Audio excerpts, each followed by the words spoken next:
103.9 Elisa FM The Victoria Station. Keluargaku adalah rumahku. Selamat sore sahabat Elisa, kembali hadir di sini ada SKS siaran kuliah sore, di mana untuk sore hari ini kita siap berbagi informasi bersama Anda untuk sore hari ini sampai nanti di jam 7 malam. Dan tentunya Daniel tidak sendiri karena sudah ada narasumber yang siap menyapa Anda untuk sore hari ini dan siap berbagi informasi yang menarik. Dan langsung saja kita perkenalkan, tapi sih nggak perlu perkenalan lebih lanjut karena sudah sering sekali ini bermain ke studionya Elisa FM. Nah, untuk sore hari ini ada Mbak Esther. Halo, selamat sore Mbak Esther. Halo, selamat sore Mas. Nah, boleh sedikit diperkenalkan lagi nih mungkin Mbak Esther untuk sahabat Elisa. Baik, perkenalkan nama saya Esther Krisnawati. Saya biasa dipanggil Esther. Saya mengajar di Prodi Ilmu Komunikasi, Fakultas Ilmu Sosial dan Ilmu Komunikasi UKSW. Oke, jadi nanti di 1 jam ini sahabat Elisa, Daniel dan juga Mbak Esther akan membahas satu buah topik, di mana topiknya ini juga masih kurang lebih terkait kondisi kita untuk saat ini ya Mbak Esther ya. Tetap masih dalam masa-masa pandemi COVID-19. Nah, tapi spesifiknya kita mau bahas apa nih Mbak Esther? Oke, hari ini kita akan membahas tentang bagaimana sih langkah-langkah cerdas dalam menghadapi disinfodemi. Disinfodemi, mungkin bisa dijelaskan nih Mbak Esther untuk sahabat Elisa semuanya, sebenarnya apa itu disinfodemi? Sepertinya kayak istilah baru yang mungkin masyarakat awam belum terlalu paham begitu ya? Iya, betul. Jadi ini saya bercerita dari fenomena dulu ya. Jadi fenomena yang kita hadapi saat ini ya, fenomena COVID-19 ini yang tentunya sudah melanda di seluruh belahan bumi termasuk di Indonesia. Nah, ini memberikan semacam pengaruh gitu ya, pengaruh kepada kita semua gitu ya, dalam berbagai sektor yang ada, baik itu di dalam dunia kesehatan, ekonomi, politik, sosial gitu kan, sampai yang berkaitan dengan informasi komunikasi. Nah, salah satu persoalan yang muncul akibat pandemi COVID-19 ini yang cukup meresahkan masyarakat akhir-akhir ini adalah munculnya infodemi. Nah, infodemi itu apa sih ya? Infodemi itu merupakan keberlimpahan informasi terkait pandemi yang justru menimbulkan berbagai kekacauan informasi. Jadi intinya infodemi adalah informasi yang muncul yang banyak, yang saking banyaknya informasi yang ada itu malah membuat informasi-informasi yang ada itu menjadi kacau, seperti itu. Nah, ini jenisnya ada 3 jenis infodemi sendiri ya. Oke, apa aja itu Mbak Esther? Oke, yang pertama ada misinformasi. Kemudian ada disinformasi dan ada malinformasi. Oke, boleh dijelaskan mungkin masing-masing tadi kepada sahabat Elisa apa sih sebenarnya? Tadi ada misinformasi, ada juga yang kedua disinformasi dan juga tadi malinformasi begitu ya Mbak Esther ya? Iya, betul. Oke, yang pertama misinformasi yaitu sebuah penyebaran informasi yang tidak tepat akibat ketidaktahuan akan informasi yang tepat. Jadi orang itu menyebarkan informasi yang mereka sendiri atau kita sendiri itu nggak tahu bahwa informasi itu adalah informasi yang kurang tepat, seperti itu. Nah, sebagai contoh dari disinformasi ini sempat beredar bahwa di media sosial, bahkan di WhatsApp group gitu ya, beredar informasi tentang jus jahe dan lada hitam dapat menyembuhkan COVID-19. Wow. Pernah dengar nggak Mas itu? Kayaknya kemarin awal-awal waktu COVID itu kan jahe emang jadi incaran banyak orang sampai hilang di pasaran begitu ya. Betul, iya. Salah satunya ini mungkin faktornya ya. Karena ada info itu ya, jus jahe ditambah lada hitam, kemudian itu diminum dan katanya menyembuhkan COVID. Nah, orang yang nggak tahu ya langsung share begitu saja ya di Facebook atau WhatsApp group. Nah, padahal tidak seperti itu. Gitu. Nah, yang kedua itu adalah disinformasi. Disinformasi ini merupakan penyebaran informasi yang tidak tepat dan bersifat destruktif yang dilakukan dengan sengaja. Nah, di sini jadi informasi ini merupakan informasi yang salah yang disebarkan oleh orang yang sebenarnya tahu bahwa informasi itu adalah salah. Tapi orang ini dengan sengaja menyebarkan ke orang lain gitu. Jadi sebenarnya informasinya salah dan orang ini tuh tahu bahwa ini informasi salah, tapi dengan sengaja. Nah, pasti ada unsur-unsur bahwa ya pasti ada maksud di balik itu kenapa dia menyebarkan hal yang salah padahal sudah tahu salah gitu kan. Nah, jadi misalnya contohnya ini pernah ada informasi gitu ya bahwa WHO memberikan konfirmasi bahwa COVID-19 ini tidak lebih berbahaya dari virus flu. Nah, orang yang mendengar informasi ini kan jadi, oh berarti virus COVID-19 ini kan cuma seperti flu biasa, padahal tidak seperti itu gitu. Nah, itu disinformasi gitu ya. Kemudian yang ketiga tadi malinformasi. Nah, malinformasi ini merupakan informasi yang berdasarkan realitas namun digunakan untuk merugikan orang lain, organisasi ataupun negara lain gitu. Nah, kasus malinformasi ini ditemukan saat misalnya nama atau alamat pasien penderita COVID ini kemudian disebarluaskan atau disalahgunakan. Nah, ini kadang sering terjadi juga ya gitu. Nah, itu Mas, 3 jenis dari disinfodemi itu sendiri. Apalagi kemarin kalau misalnya kita melihat ada yang salah satunya mungkin contohnya malinformasi awal-awal ketika pandemi itu nyebar kemana-mana, seperti jadi momok ya, apalagi warga takut nih kalau misalnya nanti informasi terkait pribadinya diulik dan disebarluaskan. Nah, itu sepertinya lumayan serem sekali ya, apalagi sekarang pergerakan untuk informasi dan juga media digital itu benar-benar cepat ya Mbak Esther ya. Iya, betul. Nah, itu jadi membuat orang, wah aku nih misalnya ya, wah saya ini penderita, terus informasi itu disebarluaskan gitu ya, padahal belum yang benar-benar positif, dia baru istilahnya diduga gitu kan. Nah, baru sekedar diduga kemudian sudah menyebar dan lain sebagainya, jadi ini juga. Nah, kemarin juga ada kasus ini, kebetulan ada teman gitu ya, mamanya tuh meninggal, dan mamanya meninggal itu sebenarnya karena dia memang sakit kanker gitu ya, sudah stadium 4. Nah, pas dia dibawa ke Semarang gitu ya, sudah berobat sekitar 3 hari, kemudian ya meninggal. Nah, ketika meninggal itu padahal di tes itu negatif sebetulnya, tapi satu keluarga itu jadi istilahnya sama tetangga itu jadi dianggap sebelah mata dan kayak melebihi penjahat gitu ya. Jadi kesannya dia itu seolah-olah, loh kok aku jadi diginiin ya gitu, padahal ini sebenarnya orang ini sekeluarga pun nggak ada yang positif, hasil swabnya pun negatif seperti itu. Oke, jadi untuk sahabat Lisa, catatan bahwa sebenarnya kalau misalnya ada mungkin orang-orang di sekitar kita yang kena virus ini begitu Mbak Esther ya, yang ada sebenarnya mereka bukan takut untuk kesembuhannya, malah takut dijat sama masyarakat nanti jatuhnya. Iya, betul. Oke, baik. Untuk tadi ada 3 jenisnya begitu sahabat Lisa. Nah, apakah informasi untuk istilah baru ini Mbak Esther sebenarnya sudah mulai disosialisasikan atau belum sih? Karena Daniel sendiri sebenarnya juga baru tahu nih malah ada infodemi tadi. Oke, sebenarnya memang ini banyak orang yang belum ngerti ya, terutama masyarakat awam ya. Tapi kalau misalnya kalau kita searching di Google atau di Kominfo sering mengadakan kegiatan juga, misalnya sosialisasi tentang disinfodemi, atau mereka bikin press conference juga. Sebenarnya dari sekitar Oktober 2020 itu sudah sering disampaikan juga gitu.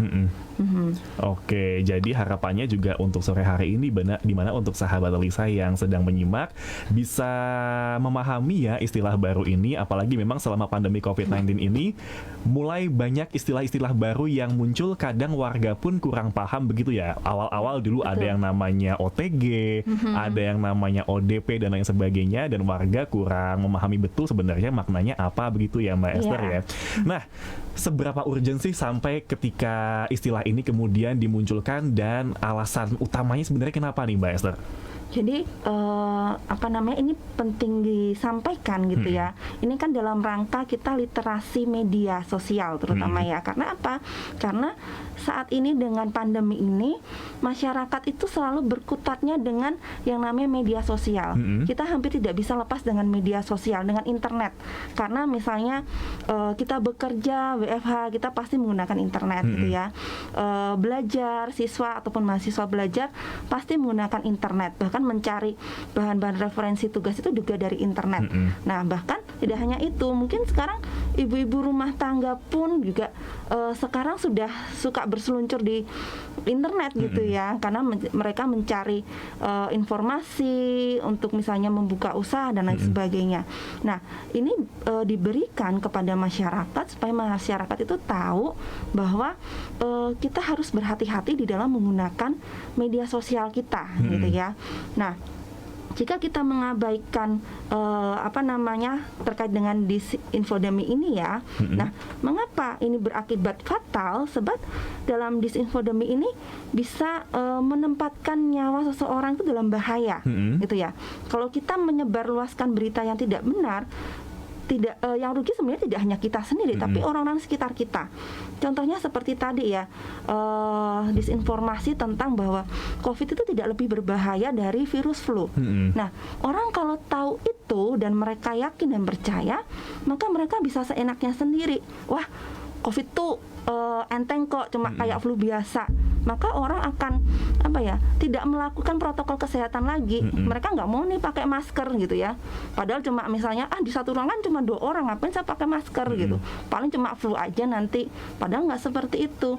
Orang tidak mau sering mencuci tangan, padahal itu penting. Orang nggak mau pakai sanitizer gitu hand ya. sanitizer juga gitu ya. Bahkan mungkin orang akan enggan untuk jaga jarak ketika ada di dalam sebuah kerumunan seperti itu. Nah, itu juga pernah saya alami ketika saya di supermarket gitu. Kita mau ke kasir aja kok orang berdempet-dempet ya. Saya sudah jaga jarak, orang yang di belakang saya malah deket dengan saya. Nah, kayak gitu. Itu hal yang sepele ya. Dengan kondisi seperti ini, kalau kita tidak bisa menjaga diri kita, ya tentunya itu akan membahayakan orang lain. Seperti itu. Nah, jadi jangan sampai nanti ada istilahnya hoaxnya nyebar kemana-mana, merugikan satu pihak, tapi nanti ngerembetnya kemana-mana begitu ya Mbak Esther ya. Nah, betul, Mas. Oke. Nah, kalau misalnya kita ulas lagi nih Mbak Esther, berarti kan disinfodemi ini berakar dari masalah-masalah informasi yang tersebar di masyarakat terkait pandemi COVID-19 ini. Sebenarnya apa sih yang berita yang menjadi informasi yang urgent yang disalahgunakan oleh masyarakat terkait sehingga tadi kemudian muncul nih adanya disinfodemi tadi? Nah, kalau ini saya membaca dari literatur yang ada, misalnya UNESCO sendiri itu dia mencatat terdapat 9 tema utama yang menjadi disinfodemi di sini. Yang pertama adalah asal dan persebaran COVID-19 ini sehingga memunculkan berbagai macam teori konspirasi tentang COVID-19. Ya kan? Ini kan wah ini COVID itu dari mana sih? Apakah dari Cina gitu ya? Nah, dulu kan ada dari kelelawar, terus ada yang katanya kebocoran ini, ada yang video yang mengatakan ini yang bawa tentara dan lain sebagainya. Nah, inilah yang dicoba disebarluaskan sehingga membuat masyarakat itu jadi panik gitu ya. Nah, yang kedua itu statistik tentang COVID-19 mengenai kasus positif dan kematian yang palsu dan menyesatkan. Nah, ini juga sering disebarluaskan gitu ya. Jadi wah ini dalam 1 bulan naik sekian ratus% gitu. Nah, itu kan membuat orang jadi takut gitu ya. Atau mungkin bisa aja kalau ini turun sekian, nah karena turun orang jadi leluasa gitu ya, protokol kesehatannya tidak diperhatikan lagi. Nah, yang ketiga dampak ekonomi yang dilebih-lebihkan gitu ya. Nah, ini juga kadang informasi-informasi wah gara-gara COVID ini banyak orang yang di PHK gitu ya, banyak orang yang ini ya. Memang ada beberapa kasus terjadi seperti itu, tapi kadang inilah yang disinfodeminya adalah dilebih-lebihkan. Nah, kemudian yang keempat, upaya mendiskreditkan jurnalis dan berbagai media yang melaporkan soal pandemi. Jadi Kalau ada yang melaporkan soal pandemi, oh ini jurnalisnya ini terlalu bagaimana menyampaikan beritanya, terlalu menghebohkan, atau mungkin ini medianya menutup-nutupi kasus pandemi. Nah, itu juga pernah terjadi seperti itu gitu ya. Kemudian yang kelima, informasi ilmu kedokteran yang terkadang menyesatkan terkait gejala, diagnosa, dan cara penanganan COVID. Nah, banyak orang yang menulis artikel-artikel tentang ini loh gejalanya seperti ini menurut ilmu kedokteran ini, padahal belum tentu itu benar gitu ya. Kadang mereka orang yang menulis itu suka ngarang sendiri gitu ya. Nah, makanya nanti ada beberapa tips gimana sih caranya kalau membaca berita itu, ini berita yang benar atau berita yang bohong. Nah, nanti ada ya. Oke. Terus yang keenam, informasi yang menyesatkan tentang dampak pandemi terhadap masyarakat dan lingkungan. Seperti ketika lockdown, kemudian akibat lockdown itu seperti apa. Dulu kan sempat heboh ya. Oh, ini mau di lockdown, sini di lockdown gitu ya. Nanti kalau di lockdown itu terus kita nggak, perekonomian jadi macet dan lain sebagainya. Nah, itu yang membuat masyarakat jadi panik gitu. Nah, kemudian ada politisasi pandemi oleh orang-orang yang punya kekuasaan sekaligus kepentingan. Jadi pandemi ini jadi bahan politik. Nah, ini yang berbahaya ini. Gitu ya. Segala aspek ikut masuk sepertinya ya. Betul, gitu ya, sampai ke situ. Kemudian munculnya berbagai konten yang didesain untuk melakukan penipuan finansial secara daring. Nah, ini karena lagi pandemi, orang butuh uang gitu ya, apalagi orang yang tadinya di PHK, terus orang yang nggak bisa kerja, kemudian penipuan-penipuan mulai muncul. Bahkan sekarang juga muncul itu kan aplikasi-aplikasi yang orang cuma duduk aja bisa dapat berapa dolar, dapat duit. Itu yang bahayanya di situ ya. Kemudian ada disinformasi tentang figur publik yang didiagnosa terkena virus. Nah, ini kan public figur yang kemudian diisukan, oh ini kena virus COVID ini padahal belum tentu. Ini kan ada juga kan waktu itu yang ternyata dia cuma sakit, memang dia punya sakit ya, dan dia sakit itu. Nah, tapi di media sosial katanya oh ini COVID dan sebagainya. Itu sih contoh-contoh temanya. 9 contoh yang tadi sudah disampaikan begitu sahabat Lisa. Memang kalau misalnya kita telaah satu persatu merupakan informasi yang selama ini seringkali kita dapatkan terutama melalui media sosial begitu ya Mbak Esther ya. Betul. Nah, gimana nih sahabat Lisa, apakah sudah benar-benar bisa menelaah atau memilih apakah berita-berita itu betul benarnya seperti apa? Nanti kita akan bahas bersama ya Mbak Esther ya. Terkait bagaimana disinfodemi tadi ini bisa terjadi di masyarakat, dan semoga harapannya nanti ketika Anda menyimak siaran kita untuk sore hari ini bisa mendapatkan informasi yang baru supaya lebih bijak lagi begitu ya Mbak Esther ya, dalam memilih informasi terkait apalagi sekarang ini dalam masa-masa pandemi. Nah, kalau misalnya kita juga mau lebih detailkan lagi nih Mbak Esther terkait 9 informasi tadi. Itu kan informasinya kan pasti kan terkait dari pihak lain ya. Tapi kalau kita sendiri selaku yang pembaca berita atau media tadi itu sebenarnya ada dampak khusus nggak sih untuk kita? Dampak ini ya, jadi seperti ini kan bicara tentang ketika kita membaca sebuah informasi dan kita tidak tahu apakah informasi itu benar dan atau salah gitu ya. Dan kadang ini loh yang jadi permasalahan banyak orang secara umum ya, ketika dia dapat share, misalnya share info dari mana, dia langsung otomatis ini saya share ke grup ini gitu ya. Nah, kalau seperti itu kadang ini kita menjadi disalahkan juga. Saya pernah bukan saya, cuma waktu itu ada teman gitu ya, ada teman yang dia meng-share sesuatu gitu kan di grup. Kemudian teman saya cerita, wah saya baru share ini. Terus saya coba cari searching gitu kan, terus di grup, oh itu informasinya salah ini. Ya otomatis di grup itu dia jadi malu sendiri dong ya, ketika memberikan informasi yang salah seperti itu gitu. Dan Ya, tentunya kalau kita memberikan informasi yang salah, ya tentu orang lain juga akan dirugikan juga ya. Kayak yang tadi sudah saya contohkan, ketika orang taunya bahwa COVID itu seperti flu biasa ya, orang jadi nggak mawas diri ya, nggak bisa berhati-hati dalam dia beraktivitas seperti itu. Oke, jadi sekali lagi sahabat Elisa selalu ditekankan bahwa informasi itu dampaknya luar biasa ya. Apalagi memang untuk saat ini pergerakannya cepat melalui platform apapun sekarang bisa Anda dapatkan sahabat Elisa. Apalagi kalau misalnya sekarang untungnya kalau di WhatsApp sendiri sudah ada fitur bisa kelihatan ya kalau misalnya informasi itu sudah terforward berapa kali dan juga sumbernya dari mana begitu sahabat Elisa. Nah, bicara masalah platform nih Mbak Esther, apalagi kan sekarang platform semua secara digital begitu ya. Sebenarnya disinfodemi ini ngomong-ngomong paling banyak ditemukan di mana sih? Oke, kalau kita ngomong platformnya paling banyak ya di Facebook, karena orang suka share ke Facebook. Facebook ada 4 platform besar sih ya, Facebook, Instagram, Twitter, dan YouTube. Nah, itu yang sering orang pakai share-share berita-berita gitu ya. Nah, kemudian kalau untuk jejaring sosialnya sendiri itu ada WhatsApp gitu ya.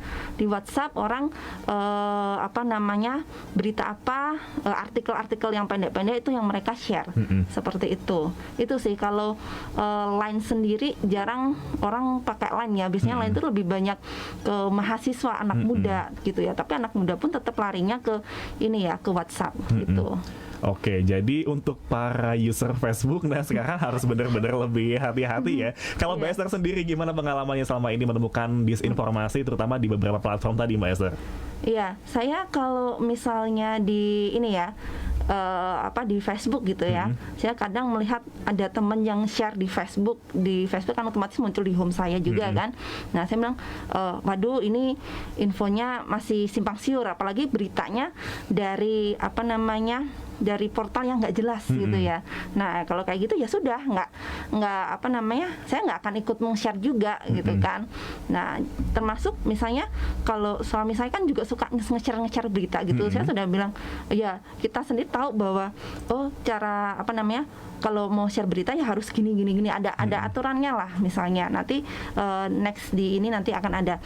Nah biasanya kita lihat dulu memang ini beritanya benar apa salah gitu ya. Kalau salah ya udah kita nggak usah teruskan gitu ya. Dan saya pribadi memang saya jarang sih nge-share info-info itu gitu kan. Nah jadi tergantung kembali pada dirinya masing-masing. Betul, begitu ya Mbak Esther ya, supaya harapannya tadi tidak satu, yang pertama tadi memalukan diri sendiri pastinya.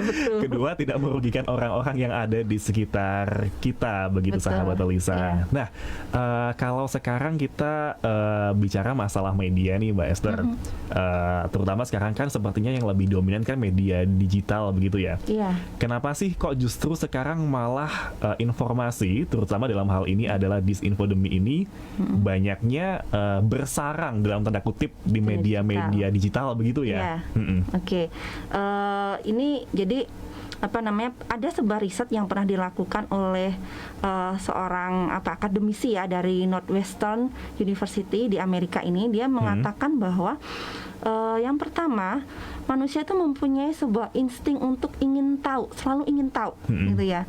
Nah itulah yang membuat seseorang itu kalau masuk ke dunia internet gitu ya, atau ke Google gitu ya, atau ke portal-portal berita ya, tujuan mereka ingin mencari tahu ya. Kita sendiri kan suka kepo ya.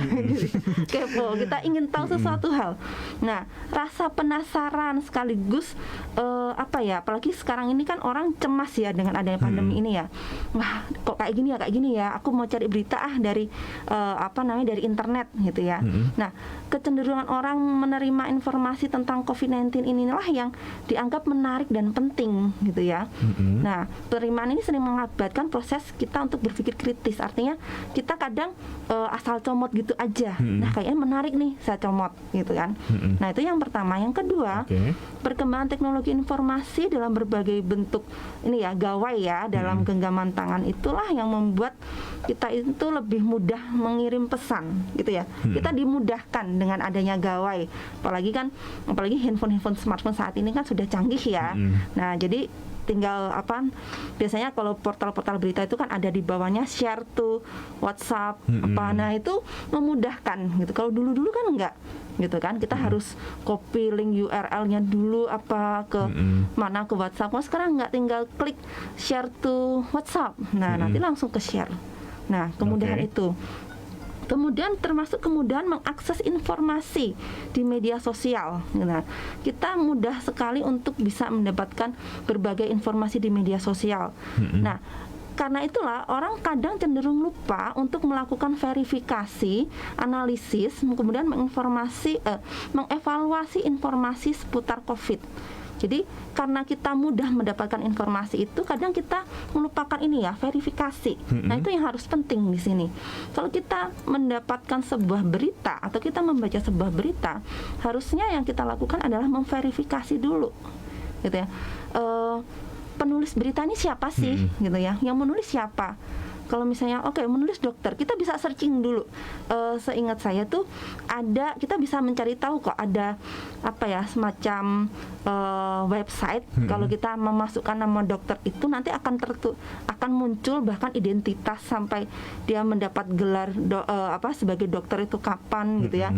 Dari mana? Dari mana? Ya. Nah sekolahnya di mana itu ada. Gitu. Nah, jadi kita bisa memanfaatkan media-media yang ada, website atau portal apapun untuk memverifikasi. Gitu. Nah, kemudian menganalisis. Nah, ini menganalisis ini kan memang kadang kalau suruh menganalisis kan kita ribet amat sih gitu ya. Pengennya cuma baca headline kalau udah selesai. Betul, gitu ya. Kalau mahasiswa suruh analisis dia pusing gitu ya. Apalagi kita orang yang awam gitu suruh menganalisis ya. Di sini kita bisa melihat bagaimana penulisan artikelnya gitu ya. Kalau misalnya ada statement, misalnya ada kutipan wawancara ya kita bisa lihat yang kutipan itu siapa sih yang ngomong gitu kan. Nah itu terus kemudian kalau misalnya ada data-data ya kita bisa cari tahu juga misalnya tentang data statistik apa. Nah kita bisa coba mencari tahu di di portal lainnya, misalnya data statistik menurut BPS jumlah kematian akibat COVID berapa. Nah kita bisa cari kan itu di portalnya BPS misalnya kayak gitu. Nah jadi itu kita harus bisa menganalisis, mengevaluasi sehingga informasi yang kita dapatkan itu nanti memang terverifikasi dengan baik, baru kita share ke orang lain seperti itu. Nah, yang keempat tadi, kenapa sih kok banyak di media sosial? Karena ada istilahnya ruang gema. Nah, ruang gema itu echo chamber ya, yang menyebabkan pengguna media sosial itu hanya akan mempercayai informasi apapun yang dianggap benar, yang dianggap loh, gitu ya. Belum tentu benar ya. Nah, itu kan permasalahannya. Jadi karena banyak orang ngomong tentang berita X misalnya, maka ya udah itu yang kita anggap benar, padahal belum tentu kan gitu. Nah biasanya ruang gema ini muncul karena ya menerima informasi yang sama, jadi infonya sama dari mana-mana sama gitu ya. Jadi meskipun itu tidak kredibel, bahkan mungkin menyesatkan, ya orang akan berusaha untuk percaya dan yakin. Nah itu bahayanya di situ sih. Itu. Jadi sahabat Elisa, untuk Anda sekali lagi selalu ditekankan bahwa supaya sebenarnya kembali ke diri lagi masing-masing sih ya Mbak Esther, begitu ya. Bagaimana kita bisa benar-benar memilah atau memilih berita yang mana yang sekiranya untuk kita itu terlihat benar atau tidak, tapi gampangannya mungkin bisa dilihat untuk platform beritanya, begitu ya Mbak Esther ya. Apakah berita-berita itu benar-benar kredibel untuk disajikan atau tidak? Kalau yang ujung-ujungnya paling cuman katakanlah mungkin semacam kayak blogspot gitu. Nah, itu yang berbahaya. Gimana tuh Mbak Esther? Nah, kalau blogspot itu kan biasanya orang menulis ulang ya. Nah, kita bisa cari juga sih, ini sumber aslinya dari mana.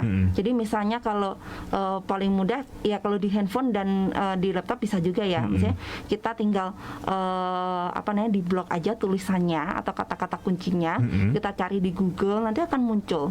Nah, misalnya kalau memang munculnya itu dari misalnya dari portal berita yang terverifikasi, misalnya portal-portal kayak Kompas atau Suara Merdeka atau apa pokoknya sudah familiar kita dengar.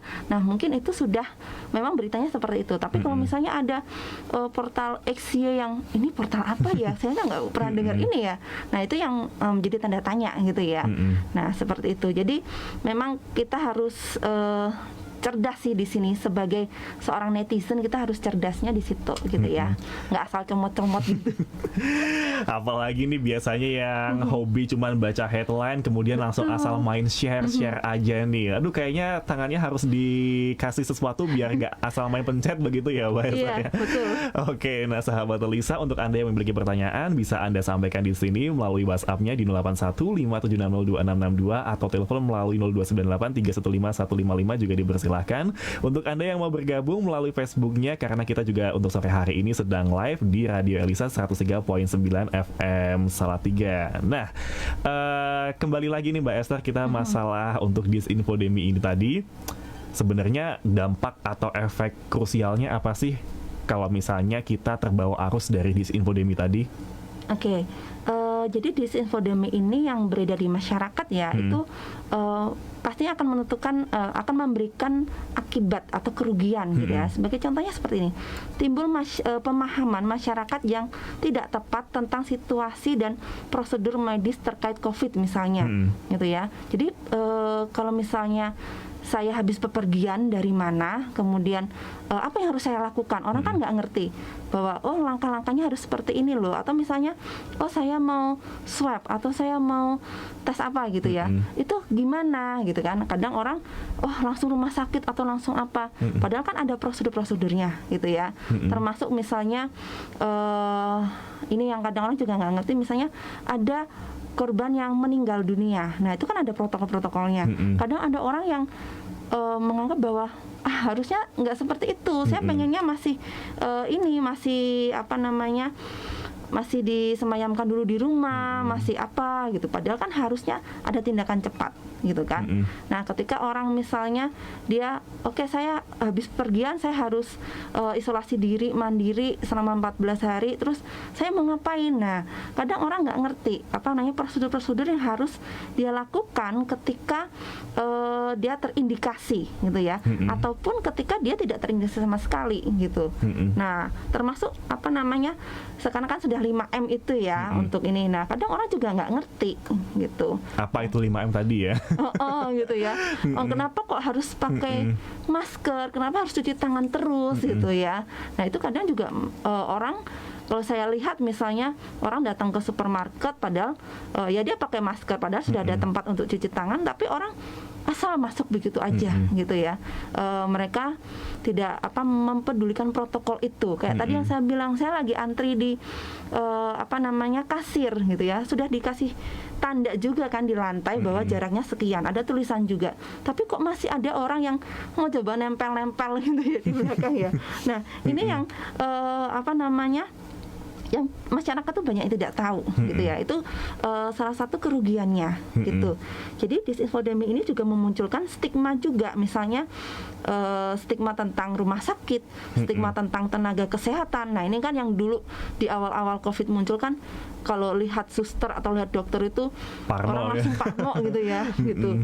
Bahkan kalau di luar negeri saya pernah nonton video suster yang mau berangkat kerja atau yang pulang kerja, mereka malah dapat applause dari tetangganya. Tapi kalau di Indonesia kan jadi kita parno sendiri gitu ya. Rumahnya di lockdown, bahkan nggak boleh masuk ke kompleknya begitu ya. Nah jadi ada stigma terhadap tenaga medis, terhadap penderita tadi, meskipun dia sudah sembuh gitu ya. Kadang tetangga masih suka yang dia kan mantan padahal sudah bersih lah istilahnya gitu ya. Nah stigma-stigma itu yang muncul sehingga para penyintas COVID ini juga merasa wah aku jadi diabaikan gitu ya. Nah seperti itu. Jadi masyarakat mulai enggan untuk menerapkan protokol kesehatan juga. Nah itu yang berbahayanya di situ sih gitu. Oke, jadi sekali lagi sahabat Elisa, apalagi memang tentunya kan protokol kesehatan, aturan-aturan itu dibuat untuk dipatuhi ya, Betul. bukan untuk dilanggar. Jadi sahabat Elisa memang harus lebih bijak dan juga lebih cerdas lagi sebagai citizen ataupun juga sebagai netizen dalam hal ini juga ya sahabat Elisa. Apalagi kali ini kita sedang membahas terkait adanya disinfodemi di masa pandemi COVID-19 ini. Nah, kemudian gimana nih Mbak Esther caranya untuk kita bisa supaya tidak terlibat arus begitu dalam disinfodemi ini? Oke, ini beberapa tips sih gitu ya. Yang pertama, proses aneka informasi terkait COVID ini gitu ya, harus kita terima dengan baik. Dalam artian kita seperti yang tadi saya bilang, jangan asal copy paste atau share gitu ya. Kita baca dulu beritanya, kalau kita anggap itu sesuai dengan terverifikasi ya, terus baru bisa kita share gitu ya. Jadi jangan tergesa-gesa untuk mendistribusikan pada pengguna media sosial lain untuk membagikan info tadi gitu ya. Lakukan analisis informasi yang sekiranya itu ragu buat kita, kayak tadi jus jahe dan jus lada jahe hitam dan lada ya. hitam gitu ya. Setahu saya lada hitam tuh buat masak gitu ya, bukan diminum. Makanya jadi jus kayak gimana rasanya ini? Kalau stik lada hitam enak gitu kali ya. Wah, aduh, apalagi sore-sore gini habis hujan ya. Oke. Gitu. Jadi itu ya. Kemudian yang kedua, kita terlibat secara aktif dalam merespon disinfodemi ini. Janganlah kita itu diam-diam jika menemukan ada satu hal yang salah. Nah, kadang kan kita tahu bahwa ini salah, kemudian udah aku diam gitu ya. Misalnya kita dapat share informasi di WhatsApp grup gitu ya, kita tahu bahwa informasi ini salah, kemudian kita diamkan. Kalau perlu, kalau misalnya ya jangan langsung di WhatsApp grup ya, ditegur, wah informasi yang Anda sebarkan ini hoax, jangan gitu, nanti dia malu. Tapi bisa japri aja gitu ya, dijapri bahwa tolong jangan di-share lagi info tadi ya, info tadi salah. Terus kalau perlu kita memberikan link URL atau bukti bahwa info itu salah gitu. Nah, kemudian jadi masih terkait tadi, jadi jika perlu bagikan cek faktanya untuk klarifikasi. Jadi Nah, gimana tuh tipsnya? Nah, jadi misalnya tadi ya, kalau misalnya kita dapat di WhatsApp group ada suatu berita, kita tahu bahwa itu salah, dan kita kan nggak mungkin langsung ngomong di situ kan, kita japri ke orang yang membagikan. Terus kalau perlu kita bagikan link URL yang betul di situ. Nah, pernah juga ada di grup di kelompok saya gitu ya, informasi yang disampaikan itu salah, hoax gitu ya. Nah, kemudian ada satu teman yang dia membagikan informasi yang benar gitu. Jadi dia langsung di grup itu juga gitu ya. Nah, kalau perlu seperti itu nggak apa-apa. Jadi jangan langsung menyalahkan orangnya, tapi kita langsung membagikan informasi yang benar untuk mengklarifikasi informasi itu. Gitu. Oke. Nah, kemudian yang ketiga, berkolaborasilah dengan pengguna media sosial lain untuk membuat berbagai program literasi digital yang baik. Artinya kita bisa memanfaatkan media sosial kita tuh untuk mendidik orang lain gitu ya. Misalnya kalau kita ada di grup PKK gitu kan, kita bisa memberikan tips-tips gimana caranya ketika dapat WhatsApp atau dapat berita di WhatsApp itu dibaca dulu, jangan langsung di-share gitu ya. Bagaimana caranya memverifikasi, nah itu bisa kita sampaikan gitu ya. Jadi kita mendidik sesama pengguna media sosial seperti itu. Kemudian yang keempat, yang bisa kita lakukan adalah kita bisa mewaspadai judul berita yang sifatnya provokatif gitu. Misalnya berita-berita yang wah ini kok kayaknya menyudutkan pemerintah misalnya gitu ya. Kita cari dulu kebenarannya, apakah benar seperti itu gitu ya. Atau kok ini beritanya menyalahkan tenaga medisnya atau menyalahkan rumah sakit misalnya. Kita cari beritanya yang benar seperti apa. Nah, baru kita kalau misalnya itu salah, kita buat verifikasi, kita informasikan itu beritanya salah kok. Yang benar seperti ini. Gitu, supaya orang lain juga tidak tersesat di situ kan. Gitu. Kemudian selalu memeriksa dua hal. yaitu sumber berita, apakah dari kanal informasi resmi gitu ya, dan jenis beritanya, apakah informasi yang disampaikan itu berdasarkan fakta atau sebaliknya opini. Nah, kayak orang nulis di blog-blog itu kan suka beropini ya, gitu ya. Termasuk tambahin bumbu-bumbu penyedap. Nah, apalagi kalau di Wikipedia. Wikipedia itu kan orang bisa langsung ngedit di situ juga kan. Nah, itu yang harus kita waspadai seperti itu ya. Jadi memeriksa sumber beritanya dari mana, kanalnya itu resmi atau abal-abal gitu ya, terverifikasi atau tidak. Yang kedua adalah tadi jenis beritanya itu fakta atau opini. Kalau fakta kan berarti ada data ya. Kita bisa melihat tuh, oh ada data-data seperti ini. Oh berarti ini bukan opini gitu ya. Oke. Terus yang terakhir yang bisa kita lakukan adalah laporkan berita atau informasi hoax secara langsung kepada platform melalui ini ya, fitur report atau feedback. Nah, lapornya kemana? Biasanya lapor ke Kominfo. Mereka punya semacam ada nanti feedback di, kalau kita buka webnya Kominfo ya, itu ada kok di situ. Oke. Nah, terakhir itu tadi saya kelupaan, kalau misalnya ada foto-foto gitu ya, kita bisa mengecek keaslian foto itu atau enggak, itu bisa menggunakan fitur reverse image search. Gimana itu Mbak Esther? Ini cari di Google bisa, bisa langsung aja di Google gitu. Reverse image search. Nah, nanti akan muncul apakah ini fotonya benar atau salah, karena ya ini pernah saya buktikan, saya pernah dapat ini chat gitu ya di Messenger gitu ya. Saya nggak tahu, tiba-tiba tuh di add orang, di add itu banyak teman saya di situ. Jadi saya lupa ingat gitu kan. Jadi ini apakah teman SMA, teman apa gitu, kok mukanya familiar gitu ya. Terus yaudah saya coba approve gitu kan. Nah, ketika saya sudah di approve, ternyata Messenger masuk. Kemudian dia bercerita panjang lebar gini, terus wah ini indikasi penipuan nih gitu kan. Dia ngaku-ngaku dia seorang yang pernah bekerja di di kedutaan gitu ya, terus dia pernah terlibat dalam UNICEF gitu dan sebagainya. Terus saya coba searching, saya copy fotonya dia gitu kan, saya copy, saya simpan di laptop, terus saya buka di di Google Image tadi gitu kan. Saya cari sesuai dengan foto itu, ternyata yang muncul namanya betul gitu ya, namanya betul, terus tapi kok informasi-informasi di dalamnya kok nggak seperti yang dia sampaikan ke saya. Terus saya langsung screenshot itu gitu ya, saya copy paste.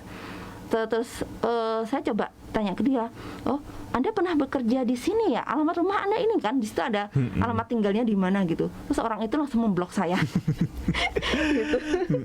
Nah, itu yang bisa kita lakukan gitu ya. Misalnya cari jadi ada banyak cara sih untuk mencari verifikasi, lewat judul, lewat tulisannya, atau lewat foto-foto yang disampaikan gitu. Oke, apalagi sekarang dunia digital lebih bisa membantu lagi ya. Tinggal terkait bagaimana nih sahabat Elisa, apakah Anda juga termasuk sosok yang bisa proaktif dalam mencari kebenaran atau ketidakbenaran tadi? Harapannya sih pasti selalu bisa mencari begitu ya Mbak Esther ya. Betul. Untuk bisa memilah dan juga memilih beberapa informasi supaya tidak adanya disinfodemi tadi. Nah, kalau dari segi akademi sendiri nih Mbak Esther, terutama mungkin Mbak Esther sebagai orang yang bekerja dalam bidang akademis, kaitannya gimana nih supaya nanti mungkin minimal ya mahasiswa lah ya begitu ya, atau orang-orang di sekitar kita itu bisa memahami supaya disinfodemi tadi itu bisa berhenti minimal. Nah, kalau pengalaman saya misalnya ke mahasiswa ya, ketika misalnya saya kan mengajar tentang mata kuliah sosial marketing. Nah, biasanya mahasiswa saya suruh riset, cari fenomena-fenomena sosial, masalah-masalah sosial yang muncul gitu ya. Harus ada data gitu. Nah, ketika seperti itu saya bilang, kalian cari berita yang memang terverifikasi, jangan data yang ngasal gitu ya. Dan biasanya kalau dari sisi akademi sendiri sih biasanya kita dosen itu sudah punya taktik atau strategi ya, gimana caranya meng-cross check apakah ini mahasiswa asal nulis gitu ya, atau memang dia menyajikan data dari berita-berita yang memang terverifikasi gitu ya, atau jangan asal kopas dari portal-portal yang nggak jelas. Nah biasanya kalau ada tugas kayak gitu, saya bilang jangan copy paste dari wiki, jangan copy paste dari portal ini, karena itu orang bebas menulis di situ gitu ya. Dan kadang itu tadi kita belum tahu apakah yang ditulis di situ adalah benar atau salah. Jadi usahakan cari data itu dari sumber yang memang terpercaya. Kalau berita ya dari portal yang resmi gitu ya. Jangan yang abal-abal seperti itu. Nah kalau ke masyarakat ya mungkin dengan cara seperti ini ya, literasi media sosial itu yang bisa kita berikan gitu ya. Jadi mendidik masyarakat supaya masyarakat itu bisa waspada ketika menggunakan media sosial, nggak asal gitu. Itu sih, jadi Mas. berita itu dibaca ya, jangan cuma dilihat headline-nya. Betul, Kemudian dilihat judulnya aja langsung nih main asal menyimpulkan sendiri dari versinya masing-masing, sahabat Elisa. Nah, bicara masalah judul nih Mbak Esther, ada yang sudah bertanya melalui WhatsApp-nya di 081576026662. Selamat sore untuk Widya. Mau bertanya, biasanya kalau judul beritanya itu fantastis, nah kayak mencurigakan kebenarannya. Apakah ini salah satu indikasi bahwa berita tersebut hoax atau enggak sih? Gimana tuh Mbak Esther? Nah, tergantung. Memang kadang orang kalau membuat sebuah berita itu suka headline itu dibuat bombastis dulu supaya orang tuh penasaran gitu ya. Bahkan ada juga yang antara headline sama isi itu kadang nggak nyambung gitu ya. Headline-nya itu tentang misalnya yang sering saya temukan misalnya artis A meninggal dunia karena ini gitu ya. Setelah dibaca, loh nggak ada, yang ada itu sahabat sepupunya meninggal gitu loh, nggak nyambung kan. Nah kadang itu tadi orang itu kadang suka memanfaatkan headline itu untuk supaya orang lain itu suka membaca. Nah kalau kayak gitu ya oke, kita buka gitu ya, kita buka beritanya kemudian kita baca. Nah kalau misalnya kita ragu, itu tadi yang saya bilang di tengah-tengah tadi ya, bahwa kita verifikasi, cari informasi yang benar seperti apa, gitu ya. Apalagi kalau berita itu munculnya di portal yang nggak jelas tadi, gitu ya. Kalau di portal yang nggak jelas, ya udah kita cari informasi yang benar seperti apa, gitu. Itu sih. Oke, apalagi pernah juga di pengalaman Daniel dulu baca berita nggak tahu deh itu source-nya dari mana. Innalillahi, Cristiano Ronaldo meninggal dunia. Nah, iya saya pernah tahu itu. Ternyata Cristiano Ronaldo yang tinggal di Bandung begitu ya, sahabat Elisa, bukan pemain bola. Begitu. Jadi sekali lagi benar adanya sahabat Elisa supaya jangan cuma dipahami atau hanya tertarik terhadap judulnya, tapi dibaca sampai selesai, jangan setengah, jangan sedikit-sedikit, tapi Anda bisa menyimpulkan sendiri kalau misalnya Anda sudah menyelesaikan berita atau informasi tadi, begitu ya Mbak Esther ya? Iya, betul. Terakhir Mbak Esther, apa yang mau disampaikan untuk sahabat Elisa dan juga masyarakat, terutama untuk disinformasi terkait pandemi ini? Oke. Yang pasti adalah kita harus waspada ketika kita mendapatkan sebuah informasi. Kita nggak boleh yang asal share begitu saja. Kita harus membaca informasi itu utuh gitu ya. Jangan seperti tadi ya, hanya judulnya keren nih gitu, itu langsung kita share. Padahal dalamnya belum tentu, atau kita baru baca separuh, wah saya udah capek tapi saya tahu tebakan saya yang terakhir apa, padahal belum tentu. Jadi kalau membaca berita usahakan sampai selesai gitu ya, meskipun beritanya panjang gitu. Nah kalau misalnya kita ragu dengan informasi yang disampaikan, coba cari informasi di portal yang lainnya gitu ya. Untuk itu tadi kita memang harus memverifikasi, harus menganalisis. Kalau memang itu benar, nah baru kita bagikan. Tapi kalau itu salah ya sudah, berita itu berhenti di kita saja. Biarlah mungkin kita sendiri ya jadi korban hoax ya, tapi orang lain jangan gitu ya, supaya orang lain itu juga tidak menjadi korban seperti itu. Nah apalagi kalau kita sering mendapat berita di ini ya, bagikan ke 5 orang, maka Anda akan mendapatkan ini. Nah iya, itu yang hal-hal yang seperti itu jangan dibagikan gitu ya. Itu yang harus kita waspadai, karena hampir kebanyakan itu tidak benar. Kalau sudah berbunyi bagikan kepada 5 orang supaya Anda mendapatkan bonus apa, itu pasti kebanyakan banyak yang triknya gitu ya. Nah jadi memang kita harus menjadi seorang netizen yang cerdas di sini ya. Cerdas dalam artian kita harus bisa mengenali mana yang berita yang benar, mana berita yang salah gitu ya. Kalau kita ragu-ragu, udah stop di kita aja, jangan bagikan ke orang lain, karena ya kasihan orang lain juga gitu ya. Nanti malah apalagi sekarang kan dikatakan kalau kita sendiri stres dan sebagainya, imun akan ikut menurun juga ya gitu kan. Nah itu ada benarnya juga kalau kita terlalu panik dengan situasi yang ada, kita juga bisa imun kita menurun, malah gampang terpapar oleh COVID. Jadi itu tadi, kalau kita dapat informasi, kita baca dengan baik, dengan benar. Kalau kita yakin, baru kita bagikan ke orang lain. Tapi kalau tidak yakin, udah stop di diri kita sendiri dulu aja. Gitu. Oke.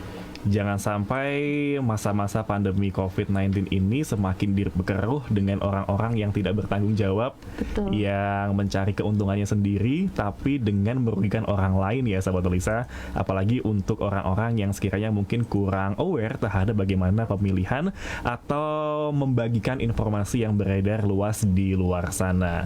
Mbak Esther, terima kasih banyak untuk waktunya. Gak kerasa sudah hampir jam 7 malam. Ini sahabat Lisa. Besok lagi kita kalau misalnya ada informasi yang perlu disampaikan kepada masyarakat, terutamanya untuk edukasi terhadap informasi-informasi baru, siap ditunggu lagi ya Mbak Esther ya kehadirannya. Siap Mas Daniel. Oke, sahabat Lisa, kalau begitu tetap menyatu di 103.9 Elisa FM The Victoria Station. Keluargaku adalah rumahku.